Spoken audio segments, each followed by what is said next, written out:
Greetings, fanboys and fangirls. Jared here.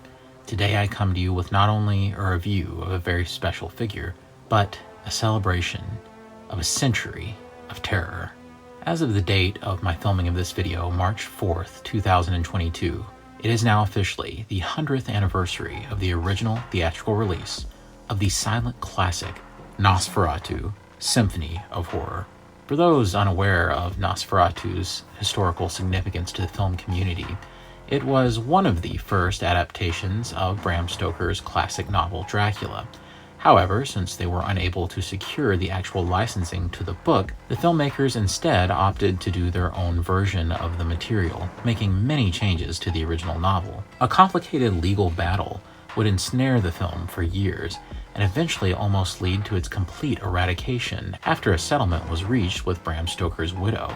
However, history had other things in mind for Nosferatu, and just like the tale of the vampire itself, the film perseveres these 100 years later. Without Nosferatu, there simply would not be horror films the way that we know them today.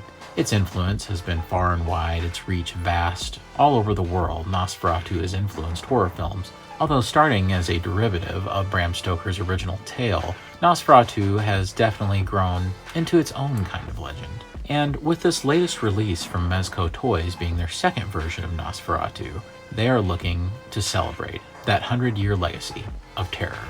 So without further ado, let us have a special 100th anniversary look at Silent Screamer's Nosferatu Symphony of Horror from Mezco Toys.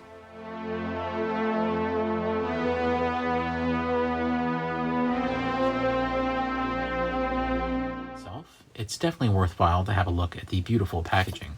Even though the shoebox is pretty much the same basic thing that we see from a lot of these limited Mezco exclusive releases, the artwork certainly helps it stand apart.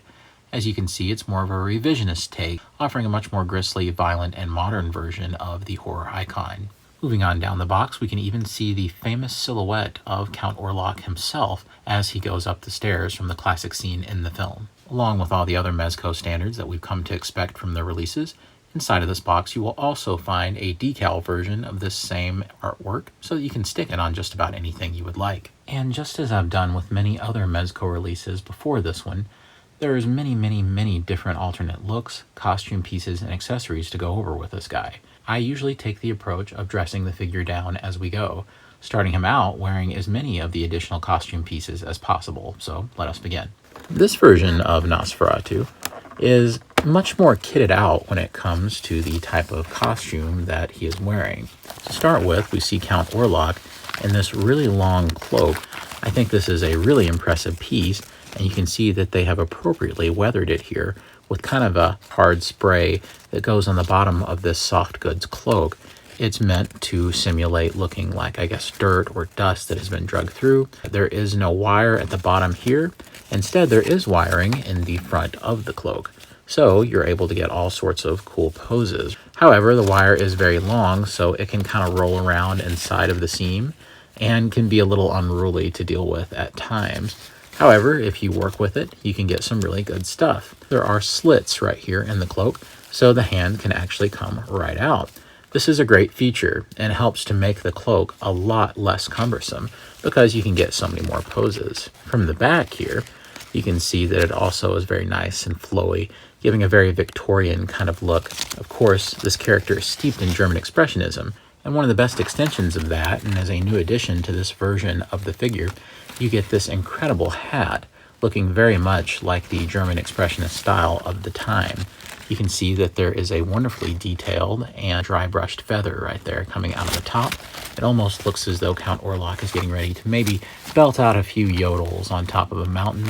It's really a nice looking hat, and what's great is that it's sculpted to lock on perfectly onto the head without the aid of magnets. I really like the hat, and I think it's really a terrific little feature, and it would be really fun to put this on other Mezco figures. Once you've cleared the hat away, you can see the head sculpt much better. And what we have here is just a recreation of the standard Max Schreck likeness. This is simply just a repaint, a new version of the old original Nosferatu head that came in the previous release. If you're unfamiliar with Max, he was the actor who portrayed Count Orlok in the movie, and definitely had a very distinct look about him. However, combined with the makeup, they were able to come up with something truly horrifying. And what I love about this is the brand new paint accents that they've created. Now, rather than the flesh tone, this reimagines Count Orlok's face as being chalky gray-blue. Think almost a zombie from the Dawn of the Dead film. He also has blood-red eyes, and maybe the best part of all, this kind of pink flesh accent to the ears and the nose. It just does something to bring it out and to make him much more of a realistic horror this way, as if he were some sort of animal. On the back, you can see the knobbiness of his head, and I think it all just comes together beautifully. He also has some other head sculpts that we'll be looking at throughout the review. As for the cloak, this would be as good a time as any to talk about the alternative pieces that you have. In the front, this actually has the ability to Velcro right off. And interestingly, there's even a Velcro tab right here. So detaching both of these leaves you with a much more traditional kind of vampire cloak. This kind of frees you up a little bit to where you don't have to worry as much about the high riding collar. Now that collar is really nice, but at the same time, I had to keep it braced down with the chin. And that's not really a problem here, since you can kind of just let the chin rise up, and that's not going to overtake the face. If you weren't careful with this thing, it would pretty much be masking the entire head. And that's definitely not something I wanted to do so that you could see Count Orlok in all of his glory. Popping the head off, it's very easy to remove the outer cloak. Now, if you look, there is a little button up here that you can unbutton, but I don't really feel like I need to because you never know how well the buttons are sewn onto these things. Because look, you can just take the thing off, so there's really no reason to ever have to unbutton it. Once you have that off, you can see Count Orlok's actual costume underneath. As a new feature, this figure includes one of two new head sculpts. And you can see it's a much more outrageous and exaggerated version of the previous scowling head that was included with the original. And if you thought the other head sculpts were animalistic, then this one is even more so, with the crazy extended teeth, the agape mouth, the widened eyes, and especially the accentuation of more of that pink tone coming through on the ears and the nose, as if blood is rushing to those parts of his face. It really is a horrifying head sculpt, and more of an imaginary look at what Nosferatu might look like with a more modern sensibility. Going to the side, the profile is also especially impressive that way, and they do a great job of capturing the old makeup with that knobby portion of the head. The tailoring here on the actual coat is also very impressive as well. Something that 1/12 scale usually struggles with is to get any sort of lapel to look reasonable, or even stay down for that matter, on this scale of figure, especially when you're dealing with cloth. I have to say they've pretty well done the job admirably here. These lapels tend to stay down and to look pretty natural.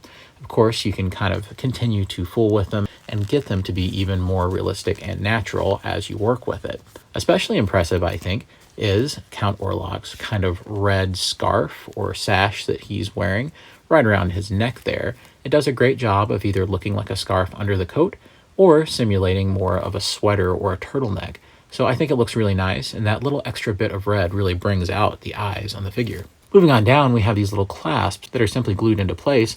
It's a really intricate look, and I think it looks fantastic with these soft goods. Moving on down, Nosferatu's hands are especially detailed. You can see this exciting vein work here on the top of the hands with a very impressive wash that they have brushed right over them, and I think they're awesome looking. Moving on, you can even see this impressive effect carried through to the palms, and of course the guy needs to moisturize a little bit. The raggedy kind of tassels at the bottoms of the coat and the sleeves are also a sight to behold, and I really enjoy seeing those kinds of details, especially because they feel so realistically frayed. Even to the touch, they almost feel burnt. On the back of the coat, the impressive tailoring continues, accentuating that kind of jacked up shoulder body type that Count Orlok had in the film. Moving on down, he definitely feels to be wearing some kind of lycra or spandex of some sort along the legs, and this does a good job of mimicking the close-fitting trousers from the film. He also has these almost like little tiny boots that were definitely in line with the German expressionistic design work of the film. You can see that the toes are very pointed on those, and the detail is just immaculate. Even the bottoms of the shoes have little weathering and details as if he's worn them out over time. We'll start looking at some of Nosferatu's accessories, including this very impressive Nosferatu display stand that is this time done in a red, which I really like because it accentuates the eyes of the figure. In the background, you may notice the coffin. That is actually from the previous release of Nosferatu, and is not included with this new version, proving that it's truly the simple things that make the difference.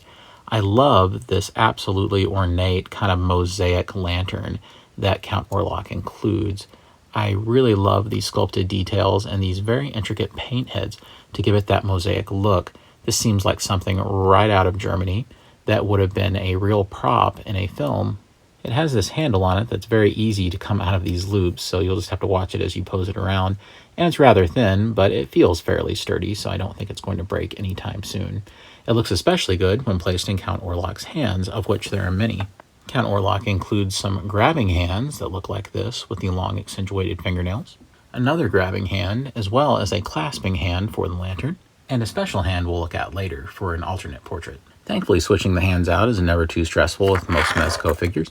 However, I will warn you that Nosferatu does have much thinner joints than a whole lot of our traditional Mezcos, more akin to some of the female figures that we've had, meaning these are slightly more tenuous about their joint strength.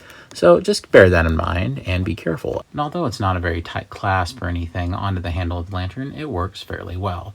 And it more or less hangs off the bottoms of these fingers, so just be careful when you pose them. And of course, here's the original version of the mosaic lantern. They look like really cool companion pieces together. The previous version of Nosferatu included some rats, and this one does as well, utilizing some of that same sculpt work. Here we have some of his gray furry friends, and 4 of the black rats right here. These are exceptionally detailed to be so small, and I think that they would make great background accessories or just animal companions for just about any figure in that 6-inch scale. Speaking of animal companions, Nosferatu also includes some very unexpected additions. The first one is this black wolf here, and just so we're clear, these don't articulate in any way. These are more like mini statues that the figure comes with that are intricately painted. There's a really nice glossy overcoat on the figure that helps it to make the fur look as though it's almost wet. There's also some very impressive battle damage on the figure, almost making him look like a fighting wolf or an undead wolf, especially with the green eyes. Even the teeth are intricately detailed, as you can very easily see on those canines, and the rest of the figure is spot on. I think these are fantastic. It would have been great if there had been some sort of articulation, maybe even just the ability to twist the head, but there truly is nothing here like that. However, it's undeniable that they look really good alongside the figure. At first, you may even think they look a little small, but these are a much more realistic scale of wolves. This is the brown wolf companion that he comes with, and is a completely different sculpt. Even though it does appear that they have a lot of kinship and design, there's all sorts of cuts and different things and battle damage, and the claws are splayed out there at the paws. And the mouth is more open this time, but it still retains those green kind of supernatural eyes, even with some damage right here along the back leg. Very impressive work, and I love seeing these tiny little kind of sculptural achievements from Mezco. Most importantly, they do the job of looking highly intimidating and very frightening alongside Count Orlok. Count Orlok decided that he really liked his new hat, so we're going to put it back on him as we look at the bats. Yes, that's right, this time Count Orlok comes with bats, not just rats. Maybe the next release will come with cats. I'm sorry, I'll stop. Here we get 3 of these bat creatures, and they're very exceptionally detailed. Definitely straying more towards the anatomically correct and unexaggerated. These are just meant to be as realistic as possible. It's amazing just how much detail is even on the faces of these guys, and their kind of bony arms and plump chests. They're very anatomically correct for bats. It appears that 2 of them have their wings more raised and arch, and one of them has its full wing spread. Moving on to this side, you can see that there are some holes in the backs of these bats, and we'll get into what those are for. For those that have been with the channel for some time, you already know my feelings about these strange little things. These are little tube pieces that you pretty well use in previous Mezco releases to thread things like Batman's cape over, to give him like a cape in an action pose or something. But with Mezco introducing wiring into a lot of their Batman capes and things of that nature, these have kind of fallen by the wayside and were never something I could quite get on board with, as they were so cumbersome. But I suppose the intention here is to either use them for his cloak or use them on the bats. For that reason, you get this piece. Now, this actually attaches to the flight arm that you can also plug into the base over there if you want Count Orlok to be flying through the air. Very simply, this just goes to the top of the arm here.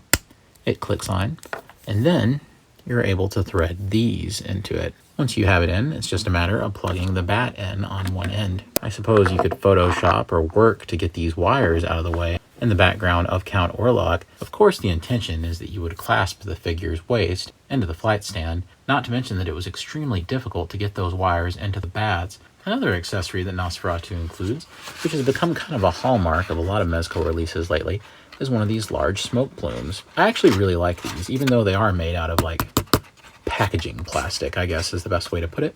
We were getting a whole lot of unique designs of these things, so I really like the looks of this one as well. From the other side, it doesn't look nearly as good because it's just that kind of glossy plastic look. But from the other side, they've sprayed it with a matte finish to make it look more convincing as smoke. At lower angles like this, it's an especially cool effect, and I think it works fairly well. Far and away, one of the more interesting looks for Nosferatu that can be achieved is done through an alternate hand and an alternate head. Now, spoiler alert for a literally 100-year-old movie, but at the end of the film, Count Orlok is destroyed not by a stake through the chest, not by an holy incantation, but instead by an open window, as sunlight devastates the vampire's body. But when I say devastate, I mean, well, have a look for yourself. Yes, he just kind of fades away, thus ending the evil of Count Orlok. However, in this new version of the figure, we can see generally the same thing is posed up to happen, with Orlok holding up his hand as if to stop the light. However, this time we have a much more modern twist on this little moment of devastation for the good Count. To say the detail here is horrifying yet also exquisite is a real understatement. You can see that they have an almost molten look to his flesh being burned off, as you can see the layers of skin peeling back. You can even begin to see a little bit of the skull of Count Orlok himself that continues around the head. And then this hand, you can even see the bones of the fingers as the flesh is revealed. There's not really anything on the other side because, of course, the light is coming in facing this way. And adjusting my own studio light to be trained on him a little more harshly, you can kind of see the shadow effect that they're wanting you to get with this thing, and it works splendidly as he's turning towards the light. Judging by the comments section when this thing was first revealed, I know that this head and hand combo sold many a potential buyer on this figure, and I can't say I blame them. It really is fantastic looking. And yes, of course, if you want him to wear the hat as he's dying, be my guest because it fits. You know what they say, if you gotta go, go in style. Let's take a moment to look at Count Orlok's articulation. The head has the ability to go up and down a pretty decent ways, especially down, so it works really well, and it can go up fairly well. He can go all the way around, of course. The shoulders are limited slightly by the coat, but I can get them about this far up before I begin to feel a little uncomfortable with where it's going, and I think that's pretty good, almost getting a 90. Especially with the tight fit around the shoulders, which is film accurate. You can move the arms up quite a ways, but you'll have to use the old Mezco trick of continually kind of just working the fabric around, kind of twisting it so that the arm can go up. Anybody who deals with soft goods and any scale figures knows that this is what you have to do to get the arm up just about as high as you want to, but that's probably about as high as I would go because then you pretty much have to just keep twisting and readjusting. It takes forever, but I think you get the idea. Moving on to the elbows, there is only, I believe, a single jointed elbow inside of this. Now, it's worth noting that some folks had some breakage with this point in the original release. Mine doesn't feel anything like that, and my original never did either, so perhaps it was just a few bad apples, but at the same time, it's something to definitely be aware of, and you can pretty well get 90 degrees with that elbow. It does have the ability to swivel, and you can go very far with it. Here, there are hinges in the wrist, and you can turn the hand. Perhaps earlier, I was being a little easy on just how difficult it can be to switch these hands. Sometimes I felt very uncomfortable about it. When you do switch them, always heat them up, but if you don't, I would have a really good grip right here on the wrist as I turn this very carefully. It's just a very thin wrist. Mine didn't show any signs of breaking, but I would be careful if I were you. On the inside of the coat, we can't really take this off. I guess you could, but I certainly don't want to. And you can see there's a diaphragm joint. You can bend him way over with that joint. And that's great because you want to be able to get those kind of poses where he's hunched. You can also go really far back as well. You can even do a side to side. And it looks like we're in for some Nosferatu aerobics with Count Orlok, your instructor. There is a waist that you can turn. I wouldn't do anything too crazy because I wouldn't want to upset these clasps right here. The legs, since you have more of like lycra pants, you can do just about anything. You don't have to worry about some kind of pleather being stitched, and you can go just as far as the figure can go. Almost the same with the splits as well, but then you're kind of limited by this clasp. I wouldn't go any further than this. There is a thigh rotation in there, and it works pretty well, but you won't need it too much. There is a double jointed knee, but I wouldn't take it any further than this. I think that's plenty, especially when you're dealing with fabric covering. Down here, this is probably the weakest feeling joints of all. At the ankles, both of the feet feel like they have a whole lot of great range, but it also kind of feels like this is sort of a flimsier point because of just how thin the ankles are, and the peg doesn't feel particularly as secure as other Mezco figures. Because of that, I'm going to be a little more careful with these. Do I feel like anything's going to break? No, not necessarily. But it is something that I'm going to be a little more careful with. You can get quite a bit of range like that, quite a bit of range like that, and like I said, they can pivot. However, I would be very careful about how wide you're trying to go and how much you're flexing these, because they do feel like the weakest point in the figure. One thing I always strive to do with my Mezco reviews is to definitely show you how these figures can interact with previous versions or interchange with others. One of the things I want to do is definitely show you some really good comparisons to the previous version of Nosferatu. And it becomes even more apparent just how different these guys are. As you can see with these two base versions of the figure, there's actually no sculptural difference between them. They're exactly the same, but with different paint schemes. And it's amazing to see two heads that, even though they're the same sculpt, look so different just due to paint alone.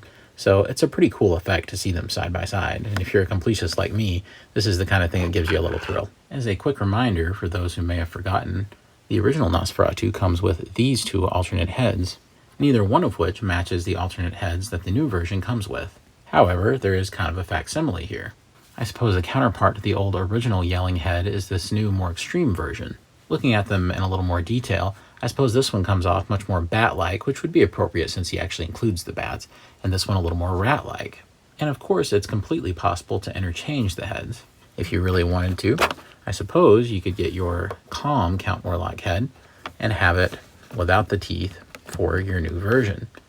The one thing that is a problem are the hands. Now, you could of course switch the hands out too if you really wished, but then the wrists are still sort of visible. As an example, you can see here the clearly gray-blue wrist alongside the flesh-tone hand. Some folks probably won't be bothered by it, but for me, it is a little weird. Another point of interest with these two is how it almost seems like that this head was the starting point for the sculpt of this one, with a similar expression being there, except, you know, a lot of his face is gone. Yeah. And of course, this new version of Count Orlok looks fantastic with the old coffin. Another thing he looks particularly good with is the old hat that came with the original Count Orlok. And intentional or not, the hat ends up being the perfect dark shade to go with the new coat, making the hat almost look better with this new version of Count Orlok than the original. Naturally, that means the new hat is a perfect fit for the original Count Orlok as well. And of course, if you so desire, you can add the black cloak to that original. And if you're really feeling crazy, put the neck brace thing on there too. Count Orlok don't care. He's just here for the buffet. If that ain't a man that don't know the fashion trends of the day, then I am a foolish fool. This incredible new release from Mezco Toys is really the perfect way to celebrate the 100th anniversary of Nosferatu. This influenced a century of horror filmmakers and changed entertainment as we know it. This figure does a great job of romanticizing that original film and taking it to a whole nother level. With the intricate new accessories, the awesome new soft goods cloak, hat, wolves, and many other excellent touches, this figure is a true must-have for Nosferatu collectors such as myself. And in the end, what can I say but happy birthday, Nosferatu. You look great for your age. I want to thank you all for joining me for my special 100th anniversary celebration of Nosferatu today by looking at this brand new Mezco figure. I do ask that if you enjoyed the video that you give it a like. It really helps us to share it out with many others across YouTube who also want to wish the old man a happy birthday. Also, be sure to subscribe so you don't miss out on any of the other cool Mezco reviews and videos that we have coming up all the time. And as always, God bless you and yours, even you, Count Orlok. And I'll see you on Fanboys Forever. Fanboy out.